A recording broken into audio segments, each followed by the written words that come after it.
Hi students, welcome to the channel NCERT Maths Tutor. If you like this video, please click the like button, share and subscribe. In this video, I'm explaining the domain and range of trigonometric functions. So here, first of all, before understanding this domain and range, we need to identify the values which we can apply for each trigonometric functions in different quadrant. So now here, first I'm taking the first quadrant. So consider a Cartesian plane. Let us divide the Cartesian plane into two coordinate axes, x-axis and y-axis. Now here on this Cartesian plane, consider a unit circle. Unit circle means the radius of the circle is 1 unit here. So now on this unit circle, consider a revolving line. Let us say that the line is located here and the line is moving on this circle.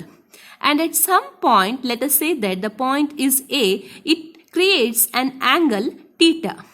So now here I can draw a perpendicular line so that I get here a right angle triangle. So now as we have here right angle triangle, to this right angle triangle, I can define all the trigonometric ratios, which already you know. The sine theta is perpendicular divided by hypotenuse, then cos theta is base upon hypotenuse. So all the values we can define by saying this one. But now here in the first quadrant, we are identifying the range of the trigonometric functions. Means we need to identify from first quadrant means it is 0 to 5 by 2. So we need to find out here what is the value of these trigonometric ratios in the 0 degree and what is the value of trigonometric ratios when it is pi by 2. So first here let us see 0 degree. See here, if you observe this particular diagram, we have an angle theta. If you see this one properly, it may be some 45 degree angle. So as it is located here. So now this is 45 degree, but we need the value of trigonometric ratio for 0 degree. So how we can get that? See, what you have to do is, this is now 45 degree. Just if I bring this line backward, then you can see that here the angle will be decreased. Let us say that this is now 40 degree. Then again I bring back this one. This may be 30 degree. Again like this way, like this way. Like this way, if I bring this line, then at some point it may be here, right, isn't it? And when it is here, the angle may be some 1 degree or 2 degree or 3 degree, the smallest value. And here you can observe that here the OA is same, as OA is nothing but hypotenuse, which is radius of the circle here in this case. So that is not going to change here. Wherever it is, the line is wherever, it may be here or it may be here or it may be here, the OA value is same, which is 1. But what about the perpendicular? See here, in this case it is here, whereas when you bring this one backward here, you can see that the perpendicular length is decreasing slowly. And here when, for the smallest angle, let us say that the angle is 1 degree or 2 degree, that time the perpendicular is very smallest value. That means again if you bring this particular OA line here, then that time this OA is overlapping with this OB. That means here there is no perpendicular. The perpendicular value is here 0.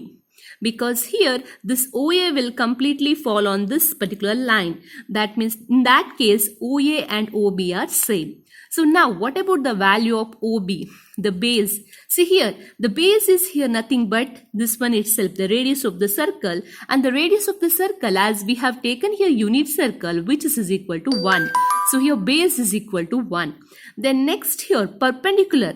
The perpendicular is here completely 0, as it is the smallest value when it comes to 1 degree, 5 degree. And when it is 0 degree means there is no perpendicular itself. We have an angle on this particular line. So that's why the perpendicular is equal to 0 here. Then next one is, what about hypotenuse? Hypotenuse is not going to change. It is 1 itself, as hypotenuse is here in this case. It is radius of the circle and the radius of the circle is 1 unit, which is a unit circle. So hypotenuse is equal to 1. Now this is applicable to 0 degree. What about 90 degree? If the angle is 90 degree, then what changes we can see in the base, perpendicular and hypotenuse. Let us see that. See, now we have an angle. Let us say that this angle is 45 degree. Now if I increase this line here, if I bring this line up, let us say that here we have, now this line is located here. That time you can observe that here the angle is increasing. Let us say that now the angle is 50 degree.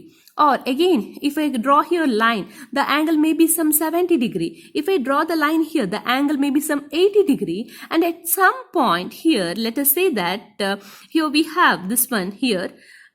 So now the angle may be some 89 degree.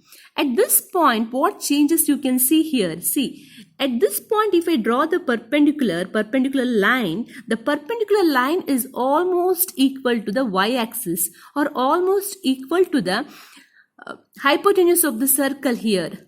As here we have this particular 89 degree value. So perpendicular as well as hypotenuse both are same. Like the same way, if I overlap this line with this one here on the y-axis, then completely this particular perpendicular is equal to this particular line OA, which is nothing but radius of the circle. And what about the base value? See, base value will slowly decrease.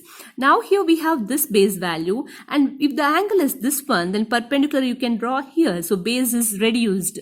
If the angle is here, then perpendicular you can draw here, then base is again slowly decreasing, base value. And for example, if the degree is 89 degree, in that case the base is the smallest value. And now again, if you place this particular line over here, that time the base is completely 0. So for the 90 degree, we can say that base is equal to 0.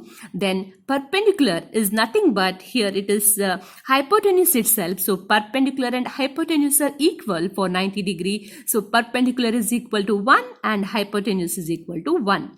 So these values we are going to get for in the first quadrant for 0 degree and 5/2. Now based on these values, we will define the trigonometric functions sine, cos, tan, cot, sac and cosac. So now here first let us see sine. See, sine means perpendicular upon hypotenuse. First let us see here 0 degree. So perpendicular upon hypotenuse, perpendicular is 0 upon 1. 0 upon 1 is 0. So 0.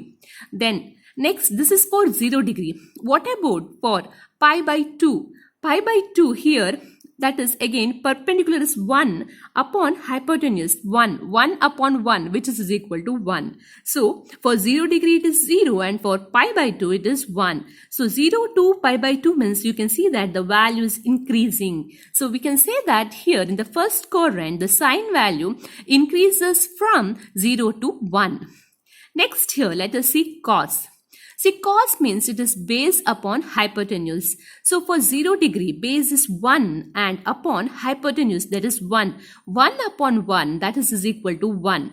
Then for 90 degree, base is 0 and hypotenuse is 1. So 0 upon 1 that is equal to 0. So for 0 degree, cos 0 degree, it is 1. Cos pi/2 is 1. That means 1 to 0 it is decreasing. So we can say that in the first quadrant, cos value decreases from 1 to 0 degree. Next, tan. Tan is perpendicular upon base. So here perpendicular is 0 upon base is 1, 0 upon 1 that is 0. And then here for the 90 degree for pi/2, perpendicular is 1 and base is 0. So 1 upon 0, which is not defined, or we can say it is infinity. So here 0 to infinity, that means it is increasing. This is plus infinity, so it is increasing. So we can say the tan value in the first quadrant is increases from 0 to infinity. Next here, cot value.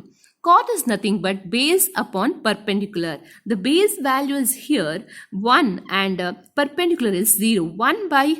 1 upon 0 that is infinity, and then again we have base upon perpendicular for pi/2, base is 0 and perpendicular is 1. 0 upon 1 that is equal to 0. So here we have infinity in the 0 degree, and for pi/2 we have 0. That means the value is here infinity to 0. It is decreasing. The cot value is decreasing. So you have to make this one as it decreases from infinity to 0. Next here we have sec. See, sec is nothing but hypotenuse upon base. Hypotenuse upon base. So here hypotenuse is 1 upon base, 1 upon 1, that is 1. Then here for pi by 2, hypotenuse is 1, then upon base is 0. So 1 upon 0, that is infinity. So here we have 1 and here we have infinity. So it increases from 1 to infinity. Sec. Next we have cosec. Cosec is nothing but hypotenuse upon perpendicular. So hypotenuse for 0 degree, hypotenuse is 1 and perpendicular is 0. So 1 upon 0, that is not defined, which is infinity. Then next for 90 degree, hypotenuse is 1 and perpendicular is 1. So 1 divided by 1 upon 1, that is equal to 1. So it is infinity to 1. So we can say that it decreases from infinity to 1. So this is the value of trigonometric ratios in the first quadrant. If you like this video, please click the like button and also subscribe to the channel NCERT Maths Tutor to get more regular updates. Thanks for watching.